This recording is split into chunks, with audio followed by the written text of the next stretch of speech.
आज हम देखेंगे व्यवसाय का अर्थ, उसकी परिभाषा एवं विशेषताएं। सबसे पहले हम देखते हैं व्यवसाय का अर्थ।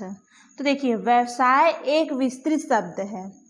लाभ प्राप्ति के उद्देश्य से वस्तुओं एवं सेवाओं का क्रय विक्रय, भंडारण, विज्ञापन और उत्पादन करना व्यवसाय कहा जाता है। देखो क्या क्या आया, वस्तुओं का एवं सेवाओं का क्रय विक्रय। आप जानते हैं क्रय विक्रय मतलब खरीदना बेचना। भंडारण अर्थात सभी जानते हैं विज्ञापन, और उसका उत्पादन करना क्या कहलाता है, व्यवसाय कहा जाता है। व्यावसायिक क्रियाओं में उद्योग, व्यापार, विनिमय, परिवहन, उत्पादन, भंडारण, बैंक एवं बीमा, संवेष्टन, विज्ञापन आदि से समस्त क्रियाएं सम्मिलित की जाती है। व्यवसाय शब्द अंग्रेजी के बिजनेस का हिंदी रूपांतरण है। बिजनेस शब्द अंग्रेजी के दो शब्दों से बना है, बिजी प्लस नेस, है ना। तो देखिए, बिजी अर्थात आप सभी जानते हैं व्यस्त से है, तथा नेस का आशय क्रिया का लगातार होना है। इस प्रकार बिजनेस का आशय किसी कार्य में व्यस्त रहने से या व्यस्त कर रहने की दशा से है। व्यवसाय अति व्यापक एवं लोचदार शब्द है। इसके व्यापक अर्थ में मानव की प्रत्येक क्रियाओं को शामिल किया जाता है। वाणिज्य शास्त्र में व्यवसाय के अंतर्गत इन मानवीय आर्थिक क्रियाओं को सम्मिलित किया जाता है, जिसका लक्ष्य समाज की आवश्यकताओं की संतुष्टि करना होता है। इस प्रकार व्यवसाय का अर्थ उन मानवीय आर्थिक क्रियाओं से है जो समाज की आवश्यकता को पूरा करके लाभार्जन के उद्देश्य से वस्तुओं और सेवाओं के उत्पादन एवं वितरण के लिए की जाती है। व्यवसाय की परिभाषा। तो व्यवसाय की अवधारणा की स्पष्टता के लिए हमें प्रसिद्ध वाणिज्य शास्त्रियों के कथनों पर विचार करना होगा। व्यवसाय की कुछ परिभाषाएं इस प्रकार है। तो सबसे पहले हम देखते हैं प्रोफेसर L.H. हेने के अनुसार। तो देखिए, व्यवसाय से आशय उन सब मानवीय क्रियाओं से है जो वस्तुओं के क्रय विक्रय से धन उत्पन्न करने अथवा धन प्राप्ति के लिए की जाती। देखिए, हेने का क्या कहना है कि व्यवसाय उन मानवीय क्रिया अर्थात मानव की क्रियाओं से है जो वस्तुओं को खरीदते हैं और उससे धन उत्पन्न करके अथवा धन प्राप्ति के लिए की जाती है। दूसरा है प्रोफेसर C.F. अवार्ड के अनुसार। तो देखिए, business without profit is not business and more than A pickle is candy, अर्थात बिना लाभ के व्यवसाय नहीं है। ठीक उसी प्रकार से जैसे बिना खार के मुरब्बा, अर्थात जब आप व्यवसाय करते हैं तो जब तक उसमें आपको उचित लाभ नहीं होगा वो आपका व्यवसाय नहीं होगा। किनका कहना है, C.F. अवार्ड का कहना है। अर्थात वास्तव में कोई भी क्रिया जो लाभ प्राप्ति के लिए की जाती है वो क्या कहलाती है, आपकी व्यवसाय कहलाती है, क्योंकि वस्तुतः लाभ और व्यवसाय परस्पर पृथक नहीं किए जा सकते। देखिए, प्रोफेसर मैकनॉटन के अनुसार उनका कहना है व्यवसाय का अर्थ पारस्परिक लाभ के लिए वस्तुओं, द्रव्यों एवं सेवाओं के विनिमय से है। विनिमय का अर्थ होता है एक्सचेंज से है। ठीक, अब देखते हैं हम प्रोफेसर बेयर्ड ओ फिलर के अनुसार। तो व्यवसाय लाभ कमाने के उद्देश्य से समाज को वस्तुओं तथा सेवाएं प्रदान करने के लिए संगठित रूप से चलाई जाने वाली क्या है, संस्था है। अर्थात उपयुक्त परिभाषाओं में व्यवसाय को उत्पादन एवं धन प्राप्ति के लिए संचालित की जाती है। कुछ वाणिज्य शास्त्रियों ने इसके रूप का इतना विस्तार कर दिया है कि संपूर्ण मानव जीवन को व्यवसाय के अंतर्गत से लिया गया है। जैसे व्यवसाय से अभिप्राय उस क्रियाविधि से है जिसके द्वारा मनुष्य जीवन यापन करता है। व्यवसाय की विशेषताएं। तो देखिए, व्यवसाय के अंतर्गत समस्त मानवीय प्रयास व क्रियाएं आती है जो वस्तुओं तथा सेवाओं के उत्पादन, संग्रहण तथा वितरण के लिए की जाती है, जिनका उद्देश्य अपनी सेवाओं द्वारा समाज की आवश्यकताओं को पूरा कर लाभ कमाना होता है। इन समस्त क्रियाओं से मनुष्य का जीवन स्तर क्या होता है, ऊंचा उठता है। इस प्रकार हम कह सकते हैं कि गतिशील प्रक्रिया है। व्यवसाय क्या है, गतिशील प्रक्रिया है जो हमारे जीवन के साथ सदैव चलती रहती सकती है।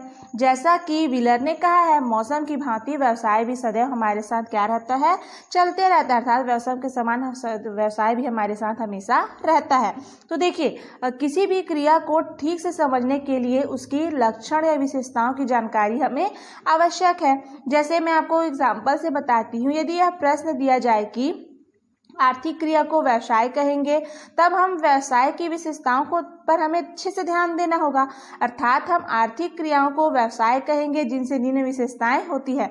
जैसे आपको बताया जा रहा है, वस्तु या सेवाओं का हस्तांतरण हो सकता है, उद्देश्य का लाभार्जन हो सकता है, क्रिया में निरंतर या नियमितता हो सकती है, प्रतिफल का आधार अनिश्चित व जोखिम भरा हो सकता है, या फिर वैधानिक हो सकता है।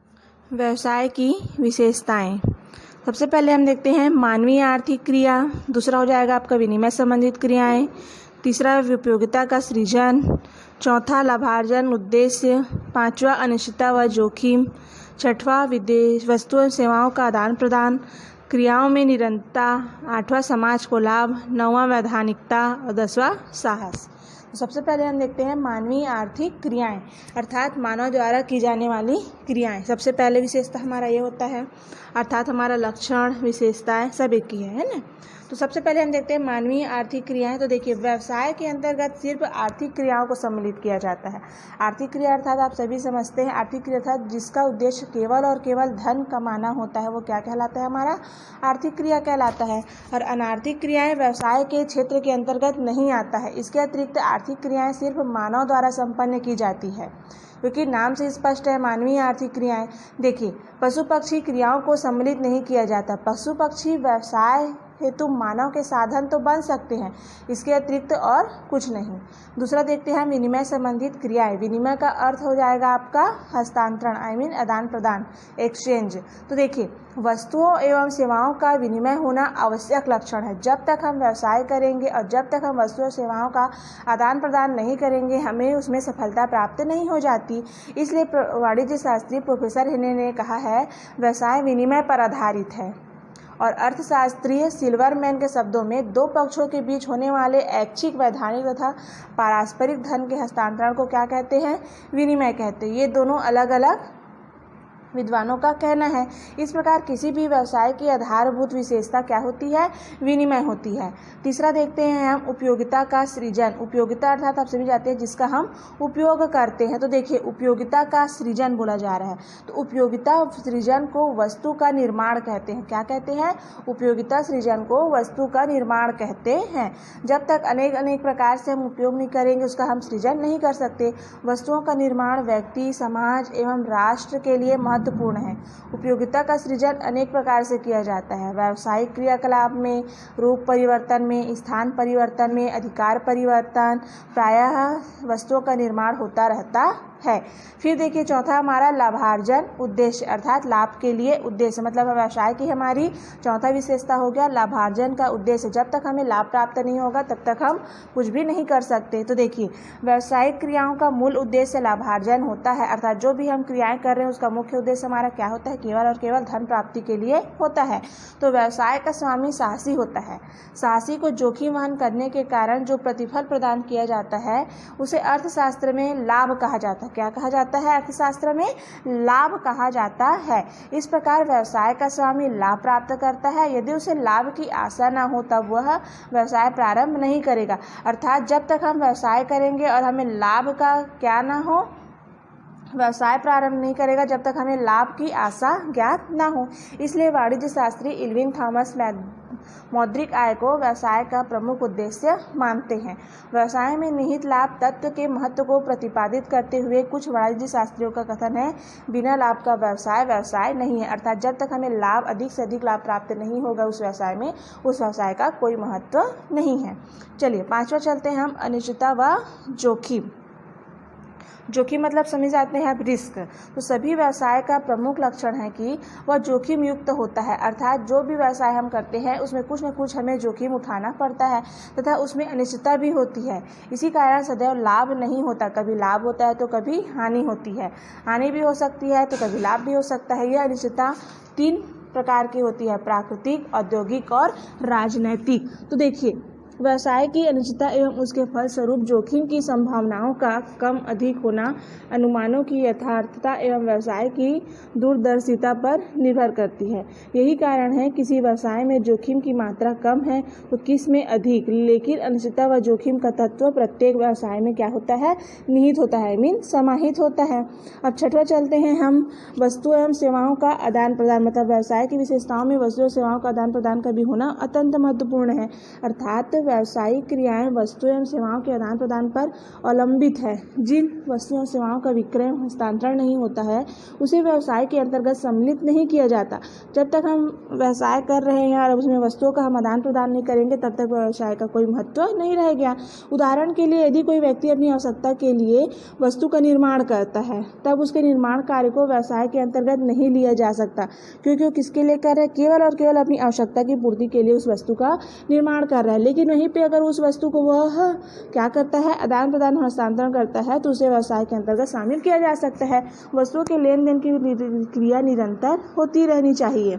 सातवां चलते हैं हम, क्रियाओं में निरंतरता, अर्थात वह हमेशा जो क्रिया हम कर रहे हैं उसमें निरंतरता रहती है। तो व्यवसाय यह एक अत्यंत महत्वपूर्ण लक्षण है कि मानवीय क्रियाओं में निरंतरता एवं नियमितता हो। किसी एक व्यापार को हम व्यावसायिक क्रियाकलाप नहीं कह सकते।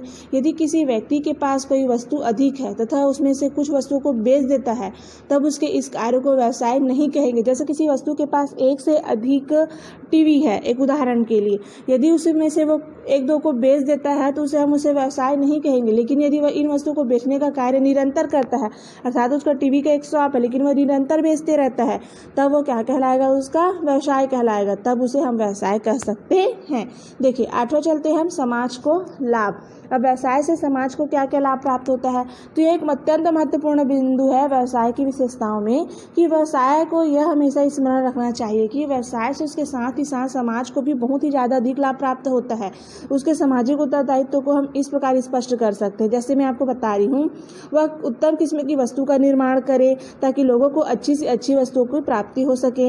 हानिकारक वस्तुओं का निर्माण न करे, अर्थात जिससे लोगों समाज को हानि हो ऐसी वस्तु का निर्माण कदापि न करे। उचित मूल्य, तौल, मात्रा एवं स्थिति के रूप में वस्तु प्रदान कर दे, अर्थात जो हम समाज को वस्तुएं दे रहे हैं उसमें किसी प्रकार से हम मूल्य, तौल, मात्रा, स्थिति में वस्तु में किसी प्रकार से कोई गड़बड़ी ना हो। श्रमिक एवं समाज के अन्य किसी वर्ग का शोषण ना हो, उसका कार्य वैधानिक हो, साथ ही साथ कर आदि का नियमित भुगतान करे, अर्थात टैक्स का निश्चित समय पर एक भुगतान करते रहना चाहिए। चलिए, इसी प्रकार व्यवसाय का क्षेत्र अत्यंत क्या है, व्यापक है। व्यवसाय का क्षेत्र अत्यंत व्यापक है क्योंकि समस्त आर्थिक क्रियाएं जीविकोपार्जन पर ही आधारित, अर्थात जो भी हम आर्थिक क्रिया करते हैं उसका उद्देश्य केवल और केवल क्या होता है, जीविकोपार्जन, अर्थात अपने जीवन चलाने के लिए होता है।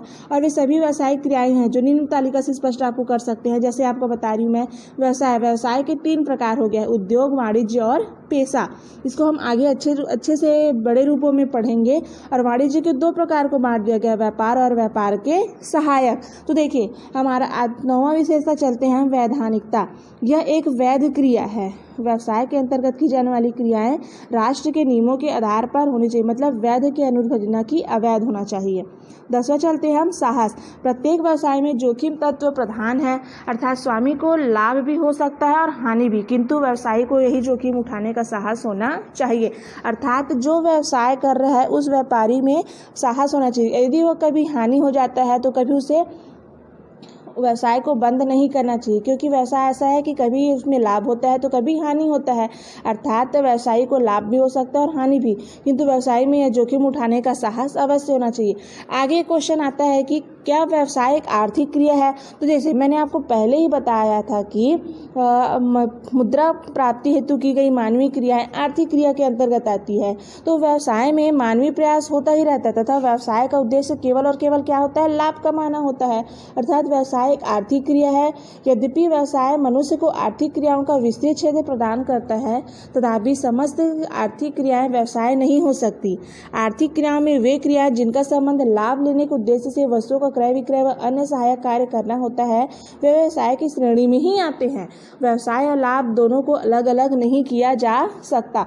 जैसे व्यवसाय से लाभ, और लाभ से क्या होता है, आर्थिक क्रिया। तो जहाँ लाभ उद्देश्य नहीं वहाँ व्यवसाय नहीं, अर्थात व्यवसाय की आर्थिक क्रियाएं कही जा सकती है। यदि व्यवसाय में लाभ की जगह हानि हो तो आर्थिक क्रिया होगी, क्योंकि व्यवसाय का उद्देश्य लाभ कमाना होता है या हानि नहीं।